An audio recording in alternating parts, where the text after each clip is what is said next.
les chemins nous mènent aujourd'hui en Lot-et-Garonne. Nous sommes à côté de Tonneins, à quelques kilomètres de Marmande. Le Lot-et-Garonne, c'est bien sûr le grenier agricole de la France avec beaucoup de fruits et légumes.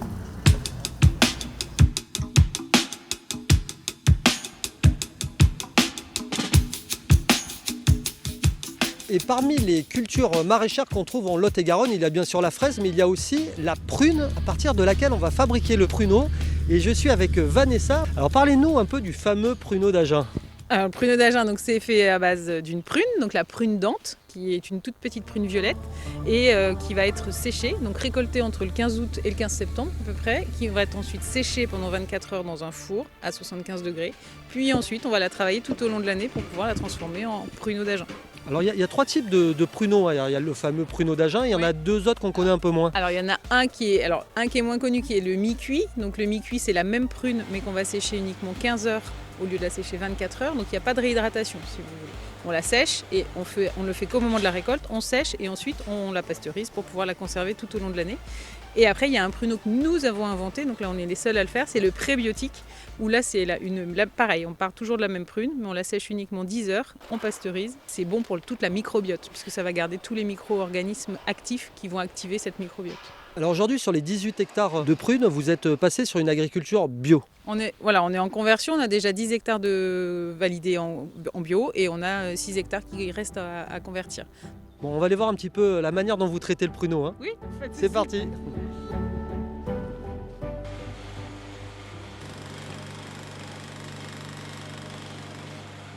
Alors Vanessa, voilà, on se trouve dans le laboratoire de conditionnement. Qu'est-ce qui se passe ici concrètement ? Alors, il y a eu une première étape où le pruneau a été réhydraté, donc, puisque vous avez la prune qui est toute sèche là, et ensuite donc, ça a été réhydraté. Là il est sec, il a été séché à 24 heures, il est sorti du four. Il a été baigné dans un bain d'eau à peu près une petite demi-heure pour se regonfler et être mangeable. Et donc après, on va les mettre dans cette machine pour pouvoir faire des sachets. Et les sachets vont être ensuite pasteurisés pour pouvoir ensuite les conserver et pouvoir les vendre, tout simplement. Le pruneau a des valeurs qualitatives qui sont assez connues, notamment pour tout ce qui est digestif, mais pas que pour la digestion. Alors quels sont ses bienfaits ? Alors, un pruneau, il y a 54% de glucides dans un pruneau. Dans vos 54% de glucides, vous avez du glucose, du sorbitol, du fructose, donc c'est des bons sucres. Le sorbitol permet, par exemple, de lutter contre le scorbut, tout simplement. C'est pour ça qu'il y en avait tout le temps sur les bateaux. Ce qui est très bon pour le transit, c'est le jus de pruneau. Moi, je confirme, quand j'ai eu des mal de ventre, on m'a souvent dit bois du jus de pruneau. Et c'est efficace, c'est efficace. Alors, vous prenez un morceau de lard que vous découpez en petits cubes. Vous les faites bien rissoler. Vous dénoyautez chaque pruneau d'Agen. Il y a pas mal de plats à base de pruneau. Alors vous pouvez faire aussi bien du sucré et du salé avec le pruneau, si vous aimez un petit mélange sucré-salé quand même. En dessert, le phare breton notamment, qui est un des plus connus. Des plats, le rôti de porc au pruneau, du lapin au pruneau, enfin voilà. C'est pas sympa de nous dire ça à cette heure-ci. Là, on a des nems au pruneau, c'est très bon. Des nems au pruneau, c'est original. Avec 3 kilos de prunes, on fait 1 kilo de pruneau. Il y a du tonus dans le pruneau, c'est ça qui nous rend costaud pour secouer tous ces pruneaux. Il y a sur place ici un musée, le musée du pruneau. Les gens qui viennent faire une visite au musée, ils ont 1h15, 1h30 de visite et ils vont apprendre toute l'histoire de la prune du 12e à aujourd'hui. Est-ce qu'on peut en goûter un alors justement ?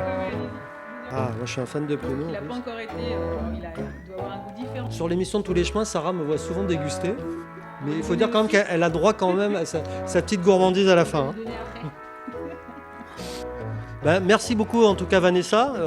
Et puis tout à l'heure on va aller voir un autre fruit emblématique du Lot-et-Garonne puisque c'est la noisette. La noisette, oui. Voilà, qui a aussi des bienfaits. Voilà. Qui a plein de bonnes vertus, puis alors c'est une super valeur gustative en plus. Bon, ça roule, je termine mon pruneau. À tout à l'heure.